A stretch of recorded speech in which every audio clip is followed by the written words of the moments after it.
Good morning, friends. Welcome to the second panel discussion in our NBFC conference, NBFCs Tomorrow. The topic for this session is transitioning to digital transformation. My name is MANOJ AGRAWAL.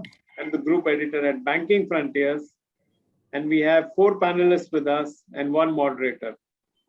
To introduce the topic, we all know that digital transformation is happening at an accelerated pace. That is a given.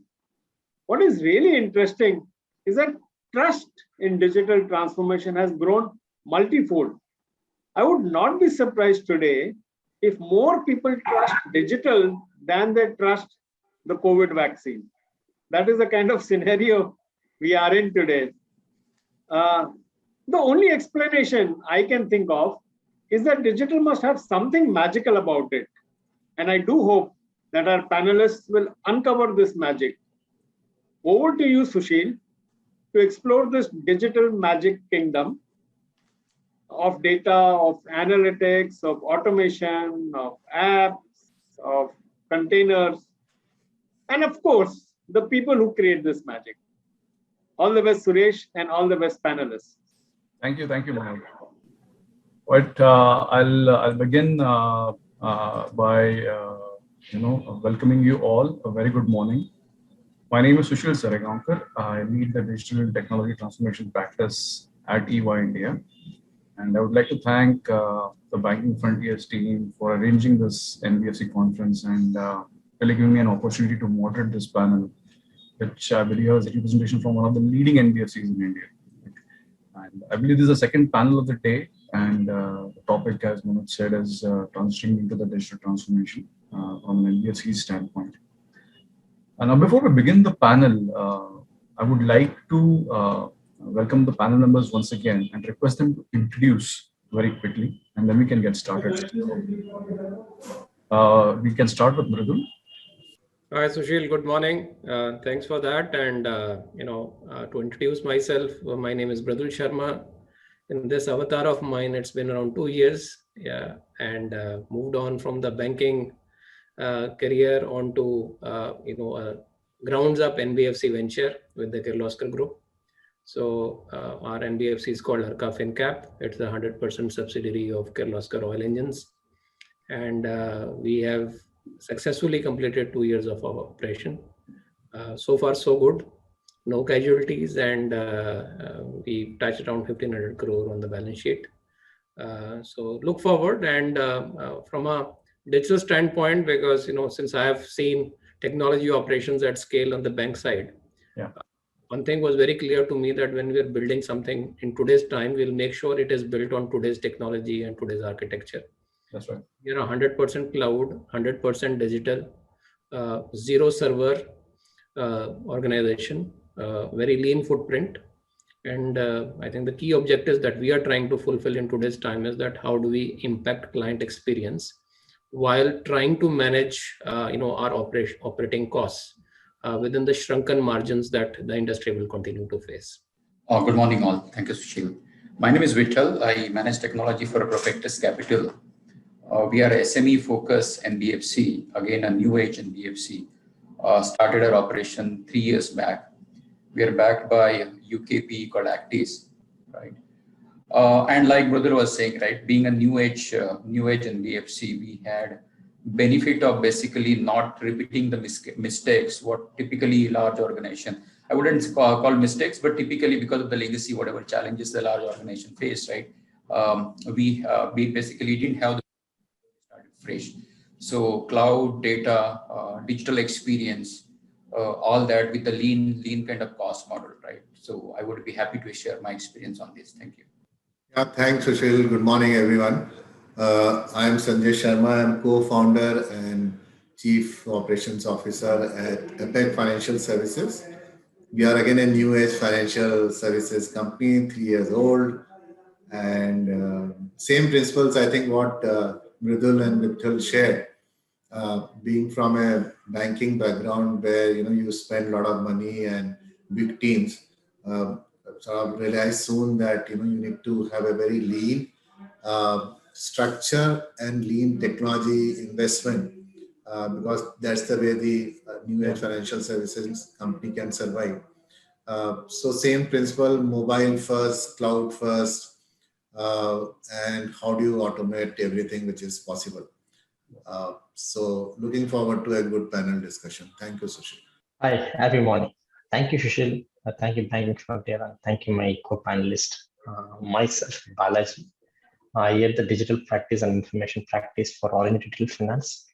We are a non-banking finance company started in a rural southern part of Tamil Nadu.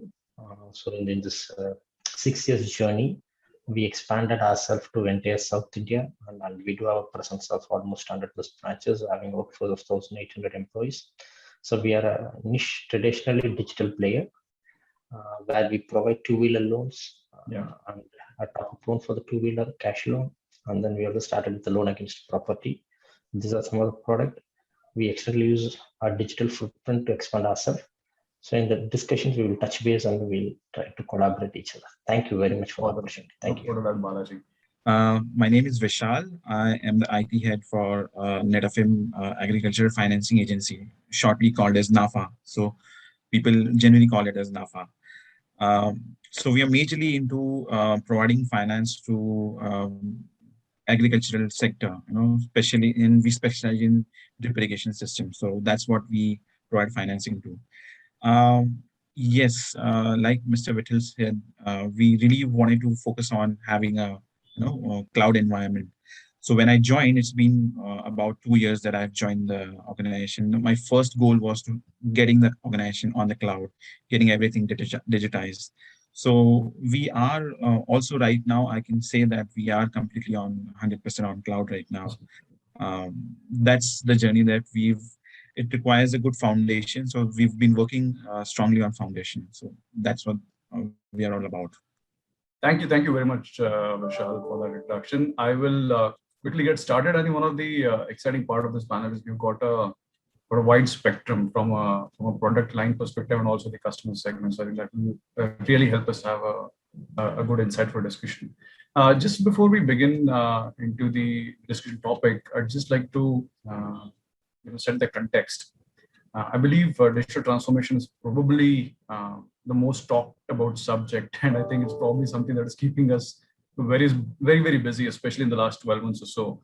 And while all industries seem to have been impacted, the financial services industry was somehow already on a path of adopting digital transformation. I think some of the areas that all of you alluded to, talked about how future ready the vision was right before the COVID crisis happened.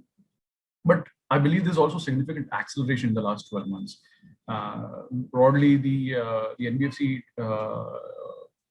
industry has also leveraged a lot of collaboration tools, adopted digital channels for business development, improved operations, and also has invested in exploring new and emerging technologies. Right, the pre-COVID duration or time for traditional NBFCs, the transformation was essentially focused on specific areas of critical function. For example, lead generation or making a decision about lending. However, I think that has changed now. The digital transformation and adoption is going beyond creating just fancy digital journeys, but also focusing on offering the right product at the right price, which is really personalized to the customer. Right. The second area for a lot of NBFCs is to build the trust and strong digital brand. It's something the banks already enjoy. Third is around bringing operational efficiencies and reduce the overall cost of operation, because that's becoming a very, very important area of play. And fourth, keep evolving and adopting to the ever-changing customer demands. Now, I would like to open the panel with a point about how your organizations have transitioned into the digital adoption over the years, and also specifically how you have responded to the evolving situation in the last 12 months from a perspective of both the pandemic and the business environment. Essentially, how do you foresee the industry outlook to evolve in the future? And there's a lot of flux in the market. There are a lot of fintechs who are challenging the status quo. So how does this all come together, and how are you planning to respond and create a vision in the coming months and years? So I'd like to open the panel by inviting Mridul to share some thoughts on this. So Sushil, in this area, 2-3 viewpoints from my side. First is that since we came about in 2018, as told, that we were trying to build it on an architecture which is digital and future ready. So one thing that worked very well for us is that we didn't have to flick a button in the pandemic situation. Right. So we were already in an architecture where we had not kind of closed something onto the physical spaces of the office. So applications and access and collaboration was available to people as long as they had a mobile device and an internet connection. So that worked very well for us. Second thing is that since we went on a fully cloud architecture, so we didn't have that physical dependence as well, that wherein we have to manage our infrastructure and physically we need to go down and do something on that, right? So that has worked very well for us. In fact, some of the stuff that we did on the financial services side, and since our operations were fully operational even from home, so our manufacturing companies actually took cue from that. Yeah. And they asked us to transform them and get them working because their stuff had come to a standstill. Right. We moved their collaboration platform, their emails and messaging and video conferencing and everything. Again, remotely, without anybody seeing anybody or meeting anybody. It happened very well. Coming to the digital transformation per se, I think for anybody today, and if I talk of the financial services or NBFC industry, I think the biggest challenge I see is that the business challenge of how do you make still margins in a highly competitive scenario where your cost of funds are still where they are, and the risk that you can take, your top line is limited. So the cushion that you can enjoy is definitely shrinking. And in that, it is very, very important that the operations that we run, while they should be cutting edge the mind for customer, for convenience and experience standpoint, the cost that they leave with us is something which is palatable. And that is where I think most of our focus has been in the last few months. While anything that you run on the cloud, which is a 24/7 workload, which always costs you more than what you traditionally ran on-prem. But in our experience, we had to do a lot of jugglery on top to really, have a foot on the accelerator, saying, lift the foot when you're not speeding and only press it when you require it. Which gave us the flexibility that we can control costs. Absolutely. So we try to match as much of the costs, and we have been able to match our revenue targets for the first 2 years, primarily while the top line was impacted by kind of cutting costs down. So I think that is very, very important as we go along in this business model. Second is that, see, in this whole framework, when you talk of fintechs and the competition, our belief is that it's an ecosystem that is coming up. Absolutely. And you build into that ecosystem. Yeah. So everybody comes with their strengths, and we have to see, how we work together with the end customer in mind. Yeah. So we are following an approach of collaboration with the fintech partners, wherein we play to our strengths, they play to their strengths, and we make sure that using digital technologies, the way we talk to each other is seamless. Without a huge amount of cost spend and without any customization, so that we can quickly kind of, it's like, shunting the wagon to the train, and the train starts moving and the customer does not feel anything. Right. So that is what our focus is. And our focus is, again, to use technology for two things. One is definitely, operational efficiency. Right. And second is for client experience. Because it's a crowded market, everybody's there. And traditionally, so in the financial services, even the banking world, asset side of the lab, it was always a second rung experience. Yeah. Right? Most focus is actually on the liability side, right? So we feel that I think more should be done in India for the customers who actually take loans. And that is what we will try to impact. Absolutely fair. I think, and you operate also in a very specific segment from perspective of your SME business. And I think one of the shifts that I'm also witnessing in the market is that the banks are now starting to take a lot of interest in that. And I think it becomes at most important for NBFC specializing in a particular domain to keep that edge going, right? And customer experience will definitely become the value driver there. Yeah. I think, I'd also like to seek thoughts from Vitthal on the same lines, and also understand how Profectus has really, changed, and is there any strategy that they have in mind to address to these changing demands? So I agree totally what Mridul said, right? And like I said, right, benefit of some of these new age NBFCs starting afresh is you have basically access to such a large ecosystems of solution provider, right? I think pre-COVID, right? I think the whole idea was digitalization was still there. Actually, it's not, and COVID just kind of expedited the whole thing, right? The focus on digital transformation or digital solution kind of came in, right, just overnight, I would say, right. In our case, right, being a traditional SME business, I mean, I could say SME focus NBFC, which is by nature the transaction is kind of physical, right? So where you collect a lot of paper documents, you go and check the business, do personal kind of discussion with the promoters and all that, right?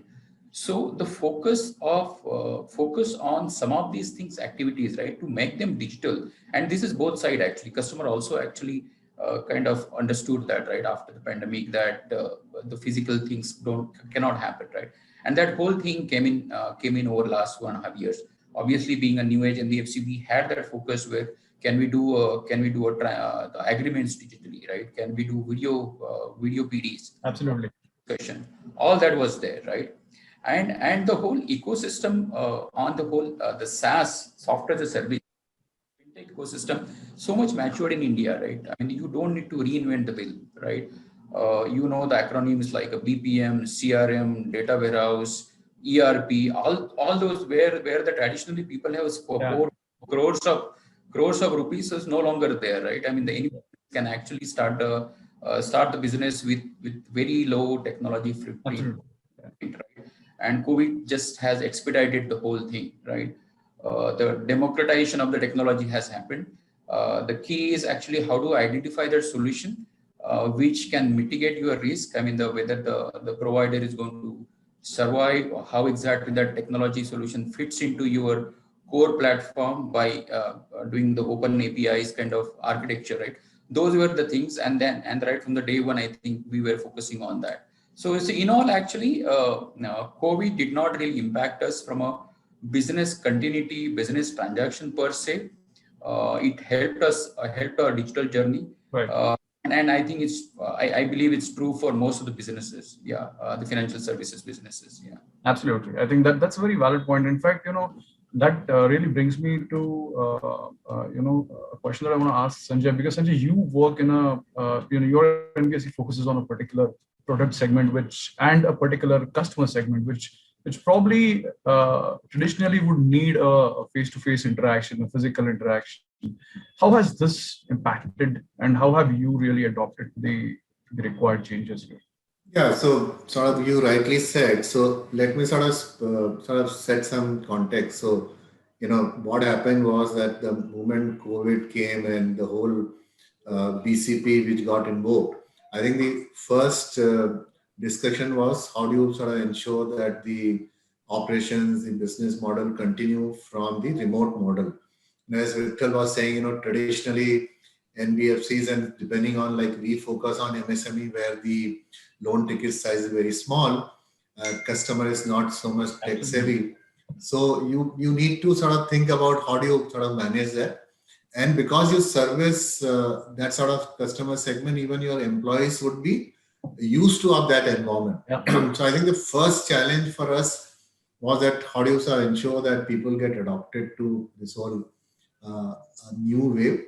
Luckily, from the technology perspective, as I mentioned, because it was cloud first, we really didn't have any dependency on the physical infrastructure. So that worked smoothly. Operations continued digitally. Everything was on cloud, process worked. What we realized that,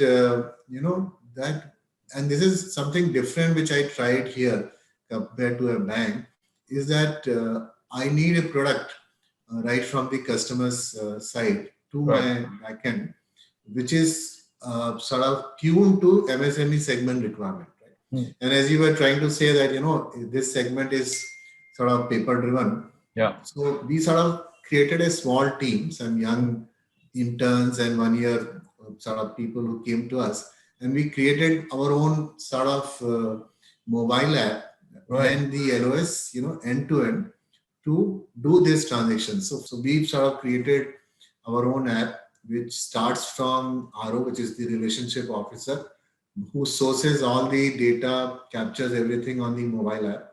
So we've used all the fintech APIs wherever the PAN card has to be read or any API integration that needs to be done, and then that is and you have to do those geo tagging of looking at the shop, all that stuff which is there because it's a touch model.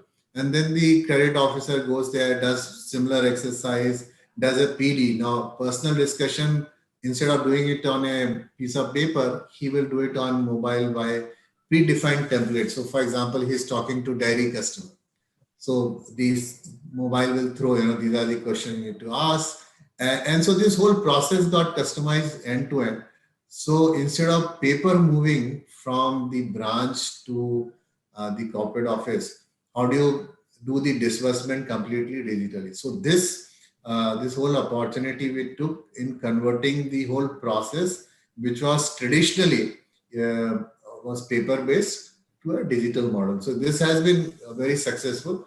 Yeah, I think quite a lot of the new NBFCs are trying to adopt this model and tap into the young talent that's available to help them bring about that change in-house. I think I've personally worked with 2 or 3 NBFCs where I've seen this model successfully run, and I think it allows you to scale from a technology expertise perspective. So definitely, I think it's a very valid point. Thank you very much for that, Sanjay. I would like to now move to Balaji. Balaji, you again have a very different product set, right? And some of the discussion that we've had so far, some of it might be applicable to you, some of it might not be. You're very focused in a particular region. Also, when it comes to two-wheelers, we've seen a lot of demand growing, especially during the COVID times. How have you, traveled this path, and you could also help us understand if there are any digital initiatives that you've taken in conjunction to collaborate with dealerships or with networks where this would have actually brought in a different experience for your customers. Great, yeah. See, for us, it's BCP is a BAU. So I joined here 3 years back. The first thing what we did, since we started from a double-bedroom apartment kind of a thing, one of the space constraint. So we told, let's start utilizing everything, the technology what is offering to us. So our initial thought process, everything is a mobile first and a cloud first. So we decided let's not have server room first of all. So even now we have migrated to a very, very large space, but we ensured there's no server room. Okay. So that's the one thing. So by design itself, what we did is we trying to eliminate the decision process itself. So at that point of time, let's not have a decision on that. So first is we eliminated everything what is not required. So our initial focus is a cloud journey. Then what we did is I took my one set of team. We started building a complete microservices kind of application. We are not gone with any kind of available market fancy application. But so we thought each products are excellent, but when it comes to flexibility, whenever I want to change my product offering on the fly, there's not many challenges of that. So plus it's a collaborative work. At any given point of time, I need to collaborate with any NBFCs. I need to collaborate with any banks. I need to collaborate with any fintech through any APIs. Okay, for a seamless integration. Even now, we collaborate with multiple fintech companies, multiple banks, multiple NBFCs for our lending process. So we need to borrow money, which also happens through a co-lending platform. We need to distribute, and in turn, already I'm having around 15 APIs to check, validate, complete everything, and give the load to the customers. So everything happens automated. So what we thought is, first we started building a product on our own, and we started giving to my sales team and collection team. So from a 30,000 customer base, in a year's time, we could be able to scale to 1.5 lakh customers with the help of this homegrown solution. So that's the power of a digital for deploying it within in-house. Then imagine if it is taken to the external world and given to the customer, what kind of expansion you can able to do. So that's what we're doing it right now. We're completely changing the digital experience to the customers. So we are launching a digital experience product to the customers and consumers itself, where they can able to experience it. So that's the journey we are doing. We'll be going live on the part in the coming weeks. So internally, what this did was is we could able to give a kind of a frictionless journey to our customers on my end, because there are a lot of churns are happening and my collection is completely driven where at least for 50% could be cash collection. So I need to have a complete control mechanism where I can able to see where my guys are traveling, what they're doing, kind of a Swiggy, Zomato kind of a thing. I got 1,800 employees. I can put a map and see where my employees are there, which is a customer place. I can guide them, go to this customer, there's only 5 kilometers, 2 kilometers, a kind of map, complete juice. So we started capitalizing on what is their capability from a technology standpoint. Extensive use of maps, extensive use of APIs, and wherever I can able to bring in a kind of algorithms where AI/ML can able to predict it. I capture all the KYC system itself will be able to take these images from different KYCs, match it and give me a score. All the images it compares and give me a score. So what happened now, I started eliminating the credit time. I started eliminating the kind of ops checking time, eyeballing time, everything. So at any given point of time, for me, the loan disbursement can able to happen in the max of 20 minutes at the max. And 20 if it's a physical journey. So completely, if customers coming and logging, we are trying to eliminate it much further. So that's what the experience we try to bring in right now. If any customer wants to take a bike, drive on the bike, max 20 minutes, I can able to give them a bike now. Brilliant. Thank you very much for that. Moving to Vishal. Vishal, I wanted to understand. You again have a very focused product, and the customer segment also is very different than the ones that we discussed so far. And they might not be very digital savvy always. How have you navigated the adoption of digital at your customers and also from perspective of your operations? Yeah, Sushil, you're right that we have a different customer segment altogether. I mean, our major area of services tier 2, tier 3 locations basically. So we call it as a phygital journey, a combination of physical as well as digital. So we want to ensure that our customers are given the best of the services, and at the same time, we want to ensure that we reach in the way that they are comfortable with. So it was important that, first of all, we had our house in order. So the kind of process that we followed is, let's get the house in order. Let's ensure that our foundation is strong. At least the internal systems are strong and it is able to support the end customer as well. So we focused on having a single point of communication system. So we adopted completely through a Microsoft solution. And fortunately, we've been able to do that just some time before the pandemic situation. So which also helped us manage the entire pandemic situation in the right manner. And we were able to deliver the services without zero downtime. So yes, the BCP was invoked and we had to do an entire review whether are we going in the right direction. Is there going to be a fault in the service? Because we want to ensure that our customers are still serviced. Now, we also have a lot of staff that are on the field. So for them, we wanted to ensure that they are also connected with us. And hence, we've gone ahead and made mobile apps for them. Whatever transactions that they can do, they can service, that they can provide to their own customers. Everything is available on the mobile app. So depending, although the digital tools are available, but I believe that for each and every company, it's important to map and plan their own journey. So what is priority for them? Which area we want to achieve first? What is it that we want to ensure that this is non-negotiable? This has to be delivered in the first go itself. So that's what we did. We got the house in order, foundation in place. Then next, we also believe that once the foundation is in order, the foundation is in place, we believe that we want to deliver things on a faster scale at a pace, because the world is going at a very, very fast pace. So we believe in integrating the solutions. So coming to fintechs, so I am of the belief that they are a complement for the services that we provide.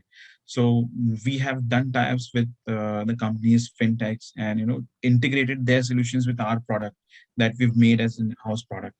On the whole, we are building an ecosystem which is now servicing the end customer, which is tier 2, tier 3 as well. So that's the journey. Yeah, and the partnerships will play a very, very important role there. And how you integrate that into your own ecosystem is very, very crucial because, especially in the tier 2, tier 3 cities, the local representation happens through your agencies and not necessarily Yes. your own employees. That's a very good, very good point. I think broadly we've all spoken about a lot of cloud adoption, digital transformation taking place, collaboration with fintech. The immediate question that comes to my mind is, how do you, in this sort of a scenario, differentiate your offering to the customers? And Mridul, Vitthal, Sanjay, you've also fairly advanced in terms of the digital adoption. A lot of the channels are already out there for your customers to interact with you digitally. But how do you create a differentiation? That's one. And two, basis what you've seen so far, what are the areas that you believe are still left to be explored from a digital transformation perspective, that you believe in the coming year or so will take an important place in your digital transformation agenda? Any of you can answer that question, Mridul, Vitthal, Sanjay. So if I put in my 2 bits, see the areas which are still to be addressed, which few of my colleagues actually talked about, is that while the formalization of the economy at the grassroots has happened to a large extent, in the last few years, and we talked of the SME market, for example, and the need somewhere where some stuff was still paper. Yeah. Where we are today still doing phygital, I think that is one area which should slowly and gradually see movement in the area where you can actually have financial statements and you can analyze, because a lot of that business today is still assessed physically, where you look at what is the business and what are the kind of daily accruals that are happening to support what you're trying to lend. So that is, I think, one area. In terms of differentiation, I think end of the day, what matters is what is the perception you leave with the customer, right? Customer approaches you for a loan when they're actually in some need. Absolutely. Right, or an opportunity that they want to fulfill, right? How quickly you can, do that in a most efficient fashion. So there can be situations, right, where you create everything digital, but if you don't implement that properly, it can end up actually annoying the customer more. Because you take a digital solution, but then you're going again and again and things are not working fine. It's a double-edged sword in that way. So implementing it properly, finally, I think the litmus test of this all is that what does the customer have in his or her heart after you've concluded the transaction, at least the disbursal? And does the customer want to come back to you tomorrow, or they will still hunt for the lowest interest rate provider? Or tomorrow, would they still, prefer to go with you even if you're 0.5% extra? I think that's broadly what I would say is the success story. Yeah, absolutely. Because it all boils down to that, right? And creating a differentiation always in my mind, because working with so many clients such as yours, it just sort of is a question that comes up right at the front of an investment decision, saying what is it gonna mean to us as a differentiation? Because if everybody's doing the same thing, you really have to think of a way to stand out. So I believe the differentiation, the risk management, they go all hand in hand to actually offer a personalized experience to the customer and thereby the experience there. Vitthal, your thoughts? Yeah. I agree with Sanjay and Mridul, right? And the transaction experience, I think, need to improve much more than what currently it is, right? And obviously, it's kind of an evolving process, and we're going to reach there, right? So some of the things, the government ecosystem, let's say eKYC or a GST, crunching of the GST data, right? All that, the glitches, I mean, it's still not very smooth or so, right? I mean, the multiple levels of consent, how do you pull that data? Sometimes the services don't work seamlessly, right? So some of those glitches, I think if they go right, I think the transaction experience would become much more smoother. And the data, which is currently what we are using, we would probably use much more than what the usage is happening, right? Especially on the analytics side and the risk management side, right? The customer segment specific scorecard for quickly onboarding the customer, right? A lot of that is happening based on the rules or some kind of definitive algorithms, which can become more predictive, especially in the customer segment what we are in, right? The SMEs, right?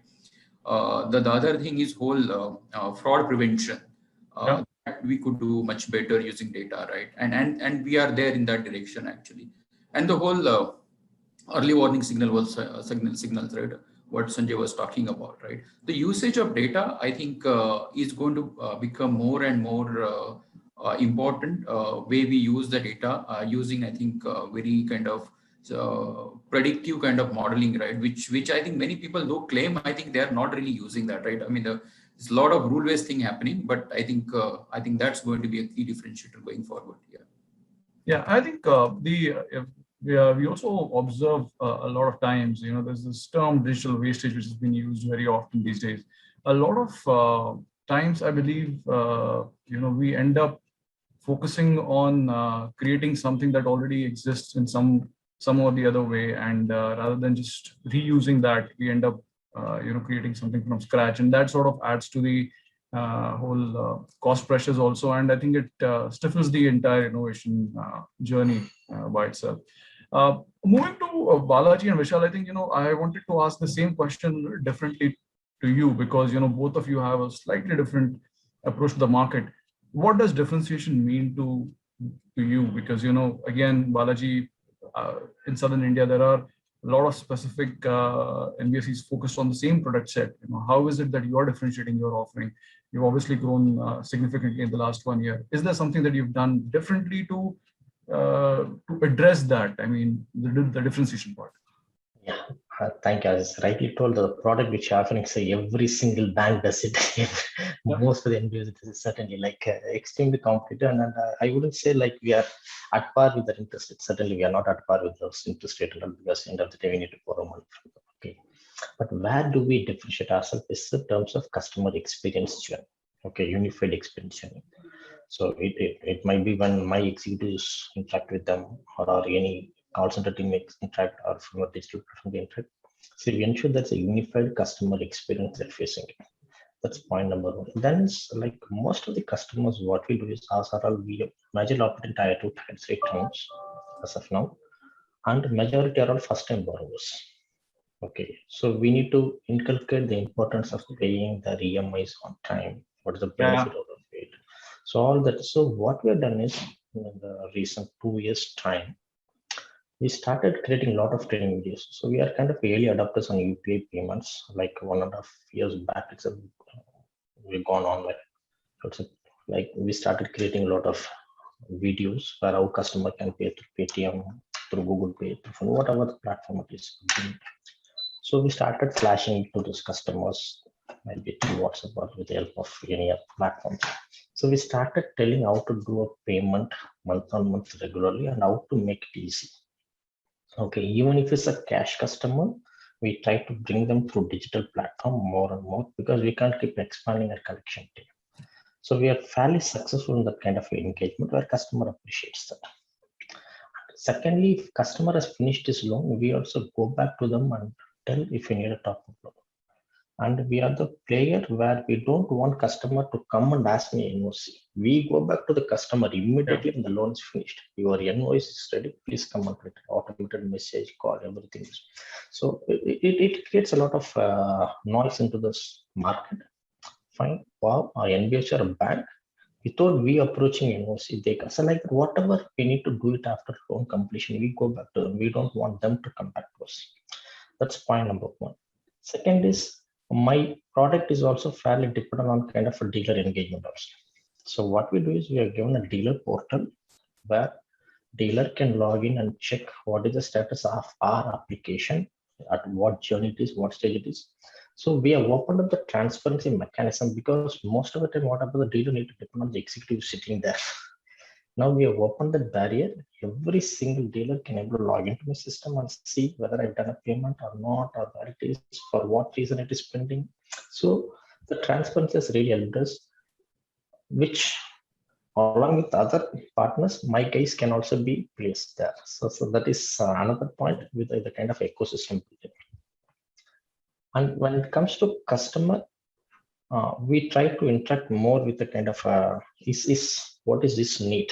So whenever we're giving a loan, we understand this need, for what need is taking this loan. So based on its need, we drive the product. So if you see in the local areas, all this kind of tier 2, tier 3, they need the bike for the business use cases mostly. It could be a milkman, it could be a farmer, it could be a labor. So mostly if you try to relate for what purpose is coming and applying, it helps us much better to understand the customer and help him to profile him and help him to give the loan according to his need. so that he is not overburdened with the EMIs, and it's easy to do a small repayment month on month. So that's the offering we differentiated. So with the help of this offering, what happened? We also went into business loan and we also went into lab loans also. So once you understand the product segment. Thank you. Thank you. Thank you. Vishal, I think I've got about a minute and a half, 2 minutes more. If you could just quickly elaborate. Yeah, I'll quickly wrap it up. I mean, for this point, specific point. So for us to enhance or differentiate in the service, the kind of product that we offer, it was critical to understand what is it that the customer needs. So the first foundation that we did is open the channels of feedback, listening to the customer. So we've created multiple channels, like, a common hotline number for customer to helpline number for the customers to call. And it's not restricted just to that. A WhatsApp integration, customer can call us anytime, emails. We started getting feedback, and the mechanism that we have is not just having a feedback, but to also understand. We implemented an NPS mechanism, which is Net Promoter Score, which also helps us understand whether the customer is willing to, is happy to promote us, to refer us to the other friends and family or not, because still at the end of the day, the business is also about referral.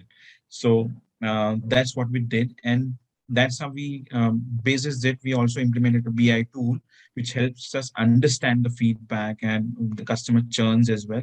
Basis this, we are able to come up with the products and catering to the specific needs of the existing customers as well. So that's how we try and differentiate ourselves. Thank you. Thank you very much, Vishal. And I think we're just around the closing time.